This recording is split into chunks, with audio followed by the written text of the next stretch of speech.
Hello, hello, hello. Hi guys, good morning again. Sorry, apologies.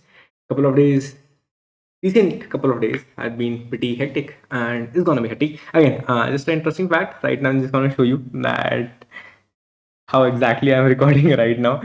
I don't have any table chair or something. Again, it's just one bed. Again, you'll get to see the pictures on maybe LinkedIn as well. But yeah, let's start off. This problem says that again the video will be a bit slow because I don't have anywhere to write technically. But yeah, it says that you say something as dominant if it occurs more than half of the element. Like basically, its frequency is more than half of the length of the array. Now, you have to choose a partition such that left and right have the same dominant element. As we saw, a dominant element is nothing but whose frequency is more than half of that specific array. And you have to find the first or the minimum index valid split. And if there is no valid split, return -1. So obviously, I can try sequentially. Okay, is this a valid split? Okay, firstly, the first question, what is the dominant element here? Obviously, the dominant element here is 2 because its frequency is 3, which is occurring more than half the times. What is the dominant element here? It's obviously seen as 1, right? So it's 1 itself. Now the next thing is that for here, what's the dominant element? It is 3. Okay. Now let's see what exactly we had to do. So they were saying that give us the first partition or first split. So okay, let's try for the first split. This is the first split. Is this valid? No, because here the dominant element is 1, here it is 2. They are saying give me the first split having the same dominant element. Again, focus on a lot of stuff here. Dominant element should be there, it should be same on both the splits. Okay, next let's try this one. Here there is no dominant element because 2 has a frequency of 1, it is not occurring more than half of the time. So okay, this is not valid. This has 2. Okay, so not valid. Here the frequency of 2 is 2, which is occurring more than half of the time. Thus it is valid. And this also has a frequency of 1, which is also valid. Okay, let's see. Let's see how. Okay, the answer for this is again. Sorry for me being a bit distracted. As I mentioned, there are a couple of issues going on. So, and again, this has been happening, and it will probably happen for a couple of days more. So, yeah. So, yeah, here we realize that we have 2 as the dominant element, and that's the answer. Now, again, there's a fact that you might say, Aryan, is it a coincidence that 2 being the dominant element in the entire array and also the individual splits? Is it possible? Maybe. Again, it's a pattern. We have to verify or we have to prove it. But let's see here as well. Let's see. So we will see this is not a valid split because here the dominant element is 2, here it is 1. Okay, let's try to proceed forward. Here it is no 1, here it is 1. Let's try to proceed forward. Here it is no 1, here it is 1. Let's try to proceed forward. Here it is okay, the 1 occurring twice, but it should occur more than twice so as to become dominant here. So here it is also no 1, here it is 1. Okay, proceed forward. Here I have 1 occurring thrice, which is obviously more than half times, which means that the array length is 5, but my this is occurring thrice, which is 3 into 2 is 6, which is more than 5. Obviously 1 is dominant here, and 1 here also is dominant because here also the length is 5 and 1 is occurring thrice. Oh, so I found the first partition. I found the first partition where the things are good. So you will say that this 4 is the answer. Now, for a couple of folks, they might start thinking of binary search, but obviously it is not possible and it is evident from here as well. But yeah, you got the answer. Answer is 4. 4 is because of this thing, like the first partition achieved here. Now, why binary search is not possible here is because when we did split, not possible, not possible, not possible. So not possible, not possible, not possible, not possible, possible. When we did split here, again, left side is possible, right is not possible. So it is also not possible. Same way, here also, you will say, Aryan, right side split. Oh, it's possible. But left side, 1, 2, 3, 4. and length is 1, 2, 3, 4, 5, 6, 7. Yes, possible. So possible. So you see that, okay, this is possible. Obviously, if I do a split here, not possible. See, right? Not possible, not possible, and not possible. So you see that there is no pattern of wrong and then right, right? Thus, I cannot apply binary search here. So binary search is obviously discarded. Let's proceed ahead with a normal pattern. First thing which we could figure out is that there is a thing that they are saying that here also 1 was the dominant element, and in the partition, in the individual partition itself, we found 1 as the dominant element. And here also you will see that 3 is the dominant element. But no matter what, I cannot find a partition where both of them, both these splits are having the 3 as a dominant element. Thus answer is -1. So the first thing is actually we actually saying that in both left half and right half, in both left half and right half, are we saying that we will have the dominant element only as the dominant element? So we have the dominant element of the entire nums array, which is 1. The thing which we are thinking of is that in this left and right half, while I'm doing iterations, I'm finding the left dominant, right dominant, technically which dominant element I should try to find on both sides. Is it can be anything, is it can be specific thing, or what? So firstly, the fact that there is exactly one dominant element, which means that I have an array of length 10. Thus 1, 2, 3, 4, 5, 6. I have 1 occurring 6 times. If I have 1 occurring 6 times, I know obviously for sure, if I do a split anywhere, let's say if I do a split anywhere, then in one of the halves, I will have one dominant, one being dominant. As you can see, 1, 2, 3, 4. 1 is dominant here. And again, you do split anywhere, in one of the halves, you will see 1 being dominant here. It can be same as well, right? Same. But obviously, because in the entire array, just imagine, in the entire array, you have the occurrence of 1, being dominant. Let's say like this. I'm just placing all of these at the same time, like at the same place. And let's say if I keep others like this in a different color, let's say like this, right? Now my question, like my statement is that no matter what, if I put a split, if I put a split anywhere, if I put a split anywhere, if I put a split, I will obviously have one half being dominant with the 1. And that's true, because obviously in the entire array, if 1 is dominant, so obviously in the entire array, if 1 is dominant, I will simply have in at least one of the half 1 being dominant. So but it only proves one thing. What it proves is that I will have dominant only in one half. What about the other half? Because in this problem, if I do a split, I will have to find in both the halves, it should be same dominant element. So, okay, in one half, I realized that the dominant element will for sure be the 1, which is the entire array dominant element, if I do a split. In the other half, I will have to do the same dominant element. And that is the reason whenever I'm looking for a split, I'm looking for only 1 being the dominant element on both the sides. Did you get it?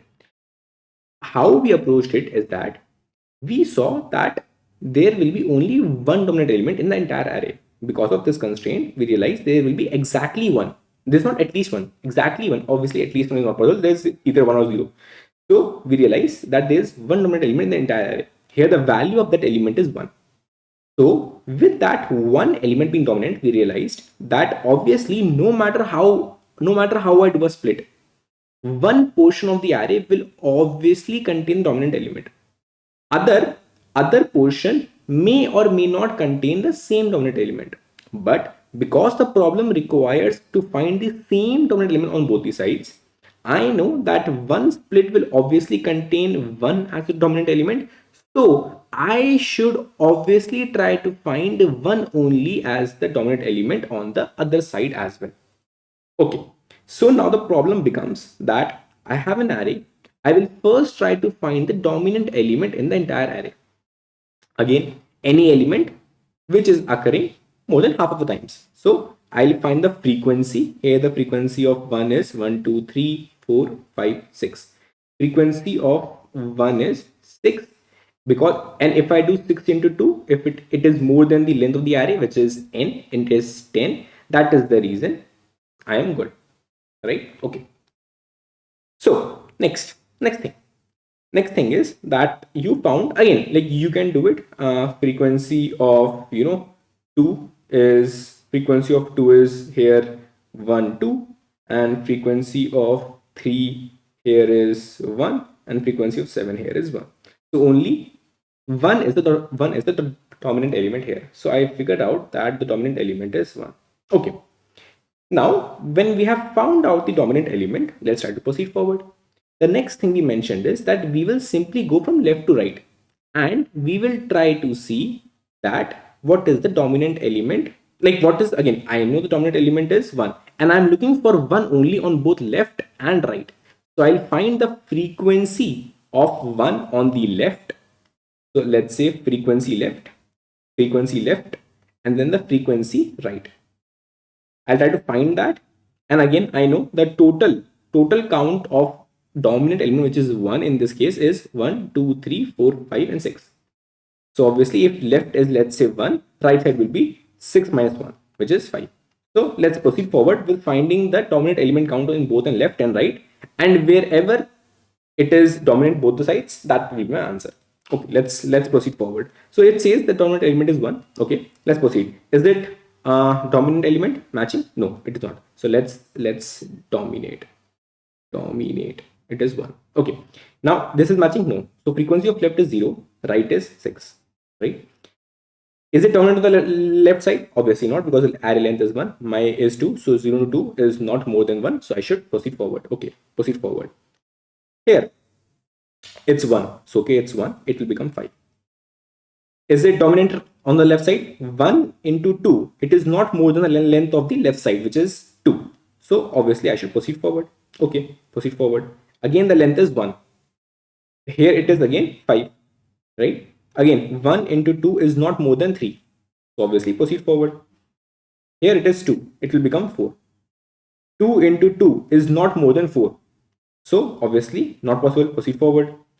Here it will become 3, right? This will also become 3. 3 into 2 is more than 5, because length is 5. Yes, it is possible. Okay, please again make sure that we check on the right side as well, that 3 into 2, is it more than remaining length, which is 5? Yes, it is possible. Yes, on both left and right, I found this element being dominant, and again I had to only check this one only. That is the reason this is the first split. Answer is 4. This is my answer. So this is my, if I go back, this is my answer. So you got to realize that how you will find it. So firstly, what you did, you actually went ahead and found the frequency, which means you found the dominant element. How you found that? You found the frequency of every element, and whoever has is occurring more than half of the times, that will be a dominant element. You found the dominant element. Then when you have that, you went ahead with finding the left and right frequencies, and obviously keep on checking that when both satisfied at the first index, that's going to be your answer. Okay, what's the time and space? Obviously, to iterate here exactly, you will have a time of O of n. Space for this portion only will be O of 1. Why? Because you know the dominant element already. You are just maintaining one frequency variable, left and right, for this only as the dominant element. Okay, but to find the dominant element itself, I have to maintain a map, which will obviously take time O of n and space also of O of n. So in total, the time and space will be O of n and O of n. Can we improvise it? Yes, we can, because we have already seen, because see, what we are finding here, we are finding the dominant element, which is also known as majority element. What is the majority element? Any element which is occurring more than half of the times. We have already seen this as a very famous problem, which is Boyer-Moore voting algorithm. This is the algorithm. Again, you can watch the video, link in description as well. It's a majority element problem. This is a very, very, very standard algorithm. So you should know it, you should watch it. Now I'll give a quick dry run of how exactly this ends up finding your majority element. Again, this is a quick dry run of Boyer-More. So this Boyer-More says that you maintain two things. You maintain a candidate, which is right now, let's say the first element is the candidate, none of 0. And then you maintain the count of that specific candidate. Again, my writing is very bad today as well because I have nothing to keep my stuff on. Cool. Now we keep on going and we say, okay, bro, is my candidate equal to the nums value? Yes. Increase the count. Okay. Next, proceed forward to the next element. Okay. Next element, I proceed forward to. I'll realize if it is not same, then decrease the count. The count becomes 0. Make sure that you reset. If the count becomes 0, make sure that you reset. Reset what? Reset with the new candidate, which is 1. And as you do a reset, make sure that you increase the counter as well because it's a reset. Okay, let's proceed forward. You got a 3. Again, this is different than what I have for the candidate. So firstly, let's go back. Okay. Yeah. So firstly, we say that we are at here. So it was earlier 1 year. Now it is different. It is different. Decrease the count. As I decrease the count, it became 0. When the count becomes 0, make sure that you update the candidate to the current candidate, which is 3. And because it's a reset, so obviously count will be 1. Proceed forward. It is 1. Oh, it is 1. No worries. Do a decrease of count. Oh, it's a 0. Do a reset. In a reset, value comes up here and the count resets to 1. Okay. Then I have again a 1. Oh, it's same. Increase the count. Then I have again a 1. Oh, it's same. Increase the count. Okay, proceed forward. Now I have different. Oh, it's different. Decrease the count. Okay. Now I am here. It's same. Increase the count. Okay. Now I am here. It's different. Decrease the count. Okay, I am here. Oh, it's same. Increase the count. Oh, lastly, I have this as the candidate and this is the corresponding count. Again, this doesn't represent the count of the actual majority element, but the last person will be the person who will be the majority element. But in the actual Boyer-More, you will see that we also have a final check. What is the actual count of this candidate? Right? But here it is not required because they're obviously giving that you will have one dominant element for sure. So you know that you will have that dominant element, and obviously with that fact, this candidate only will be the dominant element. Let's see the code. It's exactly same as what we saw. Firstly, we have the Boyer-More, just simply saying that get the candidate as the initial value, get the count. If it is same, right? If it is same, just increase the count. If it is same as the candidate, increase the count. If not, then decrease the count. If the count becomes 0, make sure to reset. Reset says get the current element and also put the count as 1. Then obviously I know that this count for whatever comes up here is not the actual count. So I have to find the actual total count of the dominant element. So I just iterate once and find the actual total count of the dominant element. When this is done, I will now have the total count of the dominant element. So I can find my prefix count is the left count or the left frequency of the dominant element. And obviously I can easily find the right frequency as well. I'll keep on iterating one by one. If my candidate, which is a dominant person, if it's nums of 5, increase the count. When I have the left count, so left count into 2, if it is more than the length of the left side, and the right count into 2, if it is more than the right side. In that case, I should return that, okay, both left and right are satisfying that dominant split. Thus, this is the first index. If I cannot find this, I'll simply return a -1. Because now we have replaced the hash map approach with the Boyer-More approach. Thus, the space use will be O of 1. And time will obviously be O of n because of 1, 2, 3 iterations on array of length n. Cool. I hope you guys liked it. Apologies for the initial part of the video having a bit distraction, but yeah, I hope you guys loved it. Okay, bye bye, take care.